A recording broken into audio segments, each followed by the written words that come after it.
чтобы зафиксировать табличку на камне, мы с собой привезли шуруповерт Makita. Вот. Также взяли два сверла с победитовыми наконечниками на 8 и на 10. Вот. А также взяли вот такие анкера, вот, 4 штуки.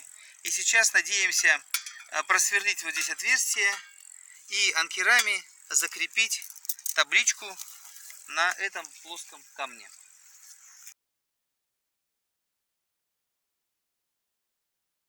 Во имя Отца и Сына и Святого Духа. Аминь. Дорогие отцы, братья и сестры, закончилось лето, и началась осень. Я сегодня хотел бы рассказать о небольшом нашем проекте, который был реализован на Шабалинском приходе. Видите, какое время сейчас, как трудно подросткам нашим, да, юношеству собраться с мыслями, как трудно обратить их, вот юное поколение, к вечным ценностям, да, потому что информации очень много, она разнообразная, мультфильмы, игры и так далее, и, конечно, дети вот этим всем перегружены.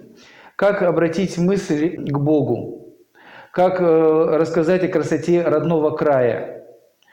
Вот. И, к счастью, нам удалось поучаствовать вот в грантовом конкурсе «Православная инициатива», который проводит фонд соработничества. Вот. И мы стали победителями конкурса малых грантов с проектом «Встреча с ангелом». В Кошагачском районе нашей республики есть село Аргут. Вот если до Кошагача у нас ехать 350 километров от Шабалино, это очень далеко, правда ведь, да? Вот. А еще от Кошагача есть село Джазатор, там еще 140 километров. По такой дороге, знаете, грейдер, ну, то есть такая как бы горная дорога. И вот от этого Джазатора еще 40 километров по горному серпантину село, которое называется Аргут или Архыт. Вот, оно расположено, в общем, в таком недалеко от горы Шенелю или Чейнелю, которая почти 4000 над уровнем моря, высокая гора. Вот. И это очень труднодоступное место.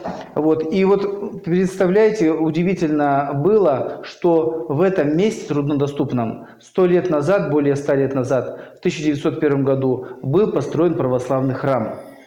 И вот на этом месте, где был построен православный храм, мы решили побывать и поставить там памятный знак. Потому что, ну, посмотрел на фотографии и вижу, что там место сфотографировано, а ничего нет на этом месте. Никакого ни знака памятного, ничего. И вот мы с нашими воспитанниками отправились 21 августа на машине. Доехали сначала до села Кошагач, ехали целый день. Вот там переночевали, совершили молитву и отправились из Кошагача в село Джазатор. Причем, когда на пограничной заставе, там пограничная зона уже начинается, у нас проверяли документы, вот, и пограничник узнали, что мы едем в Аргут, он сказал: слушайте, ну вы там поосторожней. Я говорю: да, у нас там ничего, у нас там местные водители. И когда уже в селе Джазатор мы снова были на пограничной заставе, на второй, и снова он проверял у нас документы и узнал, что мы едем в Аргут, он снова сказал: вы там поосторожней. Вот. Но, к счастью, за рулем, вот мы до Джазатора доехали сами, а от Джазатора до Аргута за рулем были местные водители. И, конечно, дорога там, ну, это даже не назвать дорогой, а это, в общем-то, как бы направление, как вот нас говорят, да, вот. Из Кошагача мы добирались до Джазатора 140 километров. Там, конечно, удивительные места, красивые, живописные. И там 22 августа мы видели снег.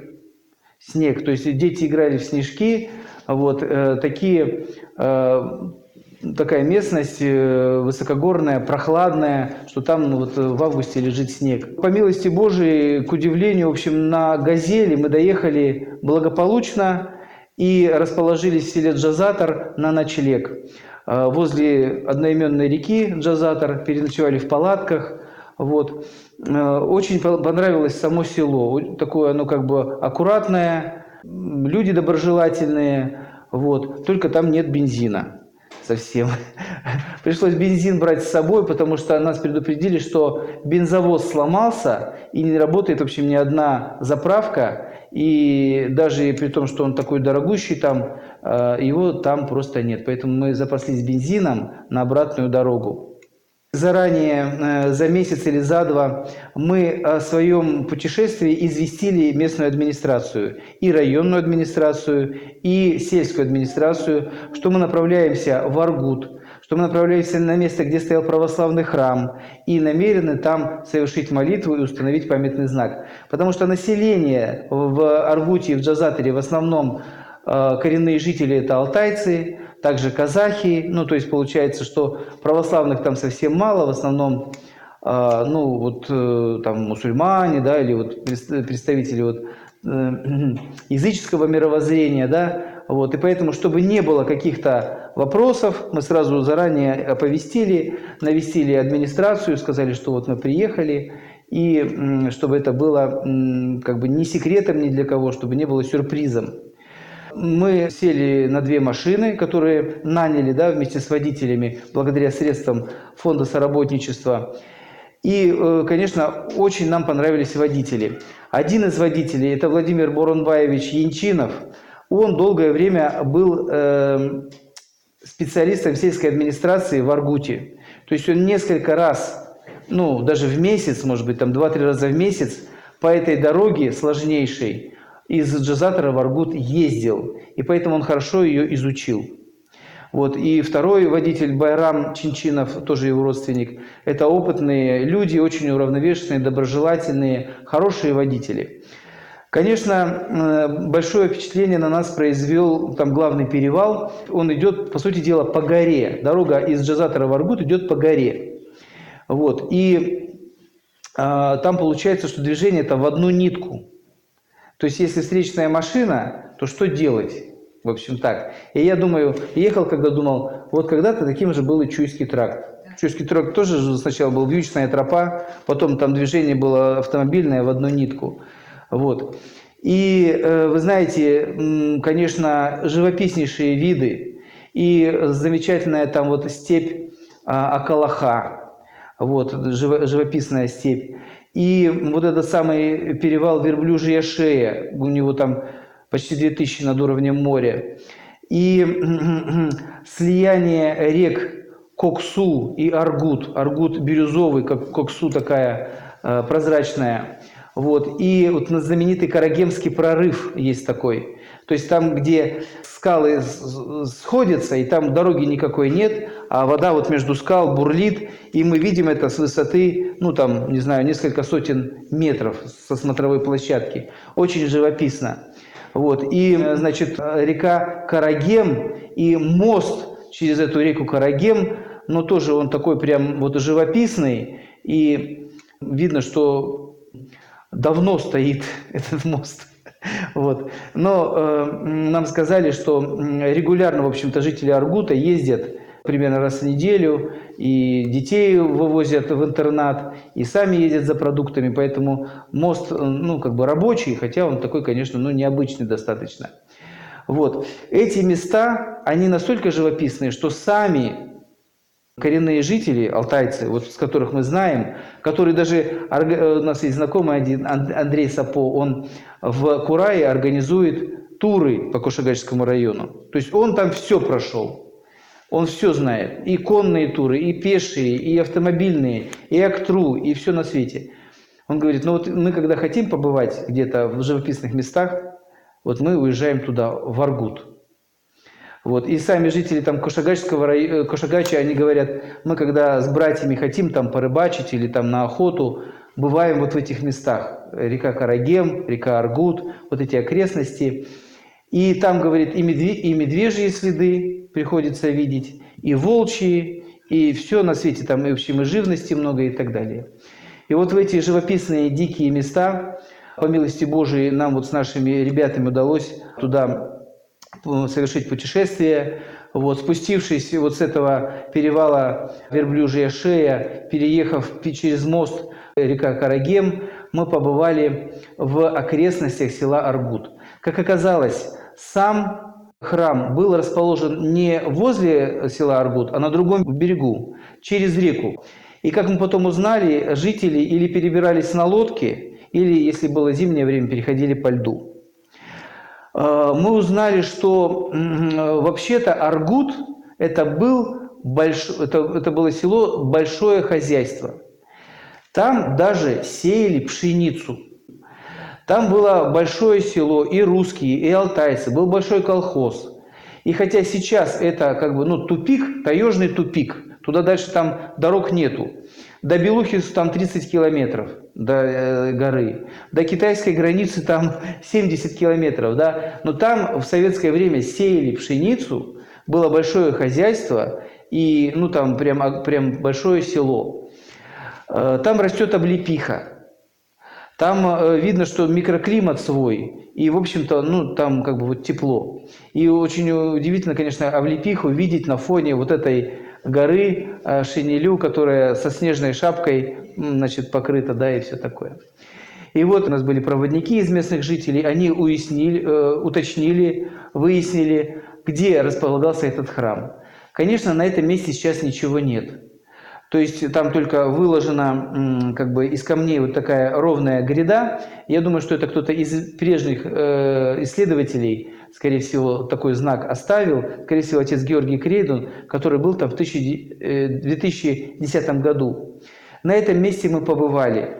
И потом из расспросов местных жителей узнали, что это именно то место. Вот. И там приметный такой как бы столбик, который обозначал вот это самое место. Изначально мы хотели поставить там большой каменный памятный знак. Но потом поняли, что это, во-первых, очень дорого. Я, честно говоря, наивно думал, что мы уложимся там в 30 тысяч. А мне когда сказали, что каменные все эти вот там, знаете, там, они там от 60 до 300, это, такая плита прям солидная. Вот. И мы думали установить эту табличку на камне. Думаем, найдем там камень, просверлим его и установим табличку. Там взяли с собой шуруповерт, анкера. Вот. А пока мы, для того, чтобы не было никаких сомнений в том, где находился храм и что было на этом месте, мы подготовили вот такую памятную табличку. Она сделана из нержавеющей стали. И здесь написано: на этом месте на средства Алтайской духовной миссии в 1901 году был построен храм в честь святого великомученика Пантелеимона. Вот здесь есть такой камень, посмотрите, как бы специально, чтобы зафиксировать табличку на камне, мы с собой привезли шуруповерт Makita. Вот, также взяли 2 сверла с победитовыми наконечниками на 8 и на 10. Вот. А также взяли вот такие анкера, вот, 4 штуки. И сейчас надеемся просверлить вот здесь отверстие и анкерами закрепить табличку на этом плоском камне. Вот. Но, честно говоря, в этих условиях это было тоже невозможно, потому что, там гранит, шуруповертом сверлить, в общем, это не удалось. Вот. И мы побывали на животноводческой стоянке, взяли у них там инструмент и закрепили табличку, просто на деревянном столбике. И на табличке это написано, что на этом месте в 1901 году на средства Алтайской духовной миссии был построен храм в честь святого великомученика Пантелеимона. На этом месте мы совершили богослужение, молебен с чтением акафиста святому великомученику Пантелеимону. И в море, отрешив великий камень, отвые твоя, и сведение вреждено на землю. Ты же паки, представ пред царя, торжественнее пел си Христу Богу, аллилуйя, аллилуйя, аллилуйя, аллилуйя. Весь умне, намерника и целителя Пантелеимона и всех святых, помилуй ты, спасет нас, яко благо человека, любец. Господи помилуй, Господи помилуй, Господи помилуй. Ребята, мы с вами сейчас совершили молитву на месте, где около 100 лет назад находился православный храм, построенный сотрудниками Алтайской духовной миссии. Вот. И переночевав, в общем, выяснив вот это вот место, отсняв эти кадры, выяснив, где это место, взяв интервью у местных жителей, там, у пастухов, которые в этих местах занимаются животноводством, они сказали, что да, мы находили здесь Евангелие, и находили здесь крест, они в Кошегайской церкви хранятся, и находили осколок колокола. Вот рядом есть стоянка, на этой стоянке жил такой Казатов Табыр. Казатов Табыр. Ну, мужик, завтра живет сейчас. Угу. Можно будет у него спросить. Тоже. Ну, обломок колокола где-то... Вот такого размера? Где-то 80... Где-то 50 на 50, 40. 50 на 40, да? Где-то. Он был изогнут? Ну, полуовальный такой. Полуовальный. Да. На месте, где стоял православный храм, до Дня Страшного Суда находится и стоит ангел Божий. И поэтому вот можно сказать, наш проект называется «Встреча с ангелом». Мы вот с этим самым ангелом, который стоит на месте, где стоял православный храм, где находился православный храм, мы с этим ангелом вместе совершили молитву. Кару Нагилар. Бис Кошагаш Аймактин Аркит Тюртинан видео Согодис. Бистин Турган Тюрген Терис Агарутер. 20-й Чактын Бажында 1901 Тилда Алтайский духовный миссиянын Аргазыла Бутерде церкве Тудулган. Церкве Агару Пантелеймонын Адыла Адалган болгон. Бу церквеге христиан тяндулар бажырып байрам өткүргелер болгон. А абыз Кошагаш аймактын келетен болгон. Бу жерде ада кудайдын адын адап ого бажырар болгон. Совет өйүнде церквени төгөлтүп салган. Те тюрт теринин улузу церкве турган терин билер. Бугун бу терге шыбалин аймактын христиан тянду тяан улустар балдар келген. Тюрт администрациянын төбеле агару терге биз керес темдек тургузып бажырып салдыз. Бастыра Республика Алтайдын тос. Калык тарлу албатызы онойдо ок Кошагаш аймактын албатызы эзен амыр тятсын. Слерге сукадык күнзейдис агару ада кудайска алхыш быян. Вот. В общем, люди, вот, которые у нас были проводниками, они и джазаторские, они к этому отнеслись совершенно нормально. Они сказали, да, здесь был храм, но когда мы совершили молитву, они как бы отнеслись, как должно. Вот. Там мы побывали, значит, переночевали на стоянке. Там есть, не стоянка, а турбаза. На турбазе небольшой. Вот.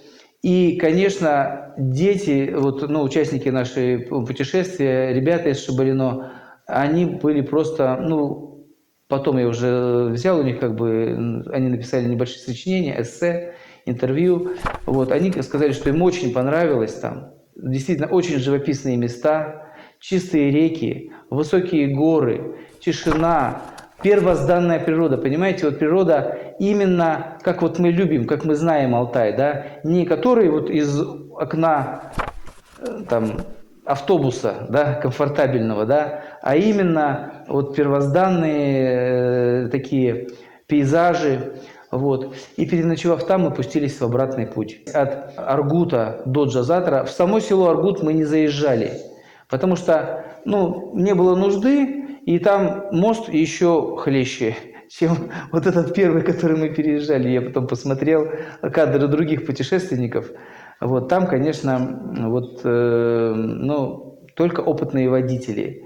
На первой пониженной, такие сложные дороги, Вот. И как там ездят люди, ну, это, конечно, удивительно. Само село Аргут, как нам сказали, оно небольшое, там всего 20 жителей прописано. И там даже сейчас нет электричества.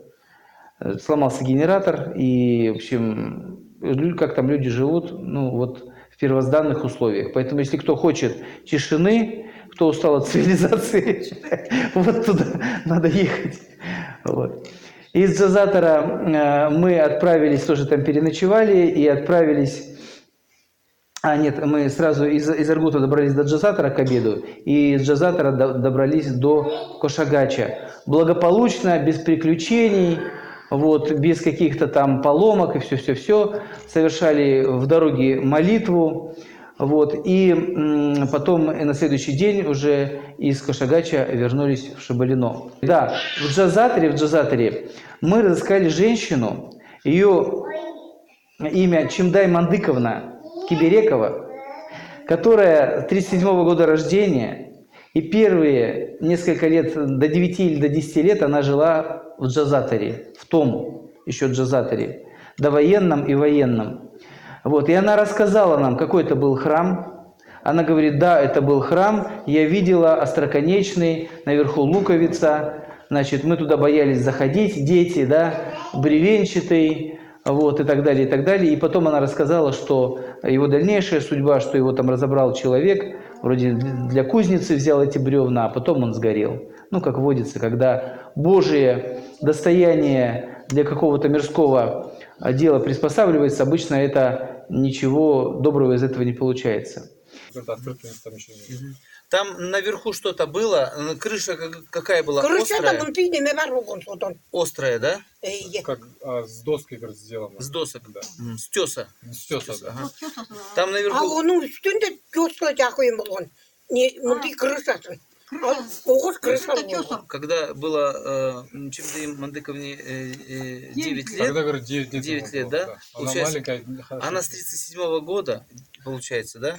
Примерно. Қандай жылдың С 37-го. 9 лет, это после войны. Те оны қандай жыл деп айтайын, Нет, төрттен. тогда, говорит, еще красные, белые. Красный, белый, Да, еще даже в красный, то белый. время, да? Ага. Мгм. Анда кісіде тұрқия болған, оның Там, береміз говорит, одного бергенде. застрелили. Застрелили? Үш межі Церковь метр самой? кіріп бергенде. А кто был этот человек, которого застрелили? Нет, это прятался, говорит, там в степи. А, прятался. Когда партизаны, там Да. белые, Красные все вот убили, это короче. такое, да? Мгм. Стреляли. Оны басшыштандыр өтірген. Партизандар, говорит, Ол бұл арқұттың ішінде бір барушка болған, оның қарынташы ба, тиістесі бе бір кісі деген ол. Бабушка, говорит, была, его то ли брат, то ли Дядь. родственник. А, вот так, да? Да, его, говорит, застрелили. Его застрелили. Он был прятался там. за красных или за белых? Олла серікпеге гречка түскем деп боғыл барыспайды. А, просто прятался. Наверное, ну. Мгм. Там, говорит, бабушка в этой церкви, говорит, крестился. Говорит. А, крестился? Да. То есть Ол жуытусында жүререн деді ол ұстарында. Потом, А говорит, там война Война началась, его был забрали. болтырды. забрали? Да. Забрали. А вот в этой церкви там были люди какие-то... Яжанай баса түскен кресток. Саргута, да? Они туда переправлялись на лодке или как? Вот если хотели, ну что, помолиться или посетить. Они Деревне аржанда болса сундук айтып кетишти. А Саргута кемеге кештірмей ол тұста кеме бар тұрында. на лодке Да, переплывали, да? Бірақ жайғыда кемеге кештірін күскіте атла. Зимой, говорит, там лед. По льду переходили, да? А летом на Тош. Мгм, мгм. Там наверху как, крест был или там ничего не было Нет, наверху? нет, крест не было, только вот такой алтынными был. А, такой купол, да? Купол, Ну, круглый. ну, купол, ну, круглый. Круглый. Е, е. Мгм. Антынными был оның басында. Я үстіне шықпай тұрсам, балдар ішіне кіріп, табыштан Дети, тұттан. говорит, там Ішінде играли. кірсе табыштан тұрын деп айтып тұрсам. Ну, дети, говорит, играли там, ну, они маленькие были. Ну, там, говорит, шумно, какой-то звук Мен был. тоғысына жасты болған. Она, Звук говорит, был. внутрь не заходила. Внутрь не заходила. Боялись, Там, говорит, короче. какой-то звук. Мен сол Она большая была вообще по размерам? Жан Сколько? болған ба? Сколько шагов? Размер жан Крестовый болған. братик. Крестовый де болған ол. Как крестовый как домик, крестовый дом. да. Ну, примерно, допустим, 7 на 7, Биік где-то болған так. ол. 6 на Больше. 6. А? Больше, Больше? Чуть-чуть. 8 на 8, может Ну, быть, да? ну, говорит, выше было. Выше так было, да? высоко было. Видно было его, да? Болған. Значит, там была дверь, там было 2 окна. 2 окна. 2 окна, да? А внутри кто-то знает, что там было внутри? Кто-то был там Ішіне внутри? кірбей нәрестер. Жоқ, мен ішіне кірмеймін. Она, говорит, внутрь. Қорқам мен ішіне Боялась, кірерге. говорит. Анда кісі табыштан тұрын деп айттырам балдар, жан балдар. Там, говорит, какой-то звук был. и- А, звук был. Ограда была там, он был огорожен? нету было. Просто так, да? Просто сыртында дөңестер болған, кейбір екі шыққан дейді. Ол дөңес емтеп те бар. Ну, там еще какая-то говорит, маленькая пристройка была. Пристройка была маленькая. И вот и действительно, благодаря вот этому грантовому конкурсу Фонда соработничества, наши воспитанники, они смогли увидеть красоту родного края, увидеть величие творения Божия, да, потому что вся эта красота, ее источник, это, конечно, Творец. Вот. И они теперь географию Горного Алтая знают не просто из книг, из контурных карт, да, или каких-то рассказов, да, но своими руками, как говорится, все это потрогали, да, своими ногами все это прошли, проехали, побывали, поучаствовали, вот, узнали, какие труднодоступные места бывают. И удивительно, что в этом труднодоступном и сейчас труднодоступном месте, да, там в 90-е и 80-е годы тут только вертолет летал, там даже моста не было. И добираться было тяжело. Вот. А как там на конях ездили, как там вообще, ну, невероятно. Вот. И там был совхоз, и там сеяли пшеницу, и там был храм, и там возносили имя Божие, да, призывали, возносили молитвы, призывали имя Божие вот в таких труднодоступных местах. Вот, поэтому, видите, с Богом, как говорится, и на устах, да, и с молитвой все доступно. И я потом посмотрел, вот по этой дороге, по которой мы ездили, там какие-то самые отчаянные путешественники, какие-то мужики там на снаряженных крузаках, там, в общем, у них там все, GPS, там карты и все-все-все. Вот. А у нас, ребята, будучи вот там 12, 14, 15 лет, побывали в этих местах, вот, и уже для них это, в общем, как бы, ну вот, эти дороги, этими дорогами они ходили. Надеемся, что вот это наше новое поколение, которое лучше нас, да, лучше, они больше нас знают, они больше нас видели, у них шире кругозор, чем у нас с вами, да, вот, они научатся в таких путешествиях, да, и землю нашу любить и беречь, да, и научатся в любых обстоятельствах с именем Божиим на устах, вот, с молитвой всякие трудности преодолевать, научатся взаимопомощи, взаимовыручке, научатся друг о друге заботиться, о себе позаботиться, да, самообслуживанию, вот. И, конечно, ну, такие впечатления летние, да, ну, знаете, я, если бы вот был в их годы, в общем, как бы это было бы очень круто, я считаю, то есть в такие годы побывать в таких живописных, труднодоступных местах, это, конечно, надеюсь, страница, в общем, останется для них в памяти, да, вот. А вы сами знаете, что юношеские впечатления, они всю жизнь освещают, да, согревают, вот, и вот эти вот впечатления юношеские остаются на всю жизнь. По себе сужу, потому что сам, когда был 5 лет в Кошаргальском районе с отцом, он был врачом, и до сих пор эта память у меня осталась, и любовь вот эта вот сохранилась к этому району. Вот, поэтому будем любить наш родной край, будем прославлять Творца, который создал эту красоту, вот, и будем ценить труд наших отцов и дедов, которые возделывали эту землю, которые ее защищали, которые ее сохранили для нас. Вот, будем беречь то достояние, которое нам досталось. Богу нашему слава всегда, ныне и присно, и во веки веков. Аминь.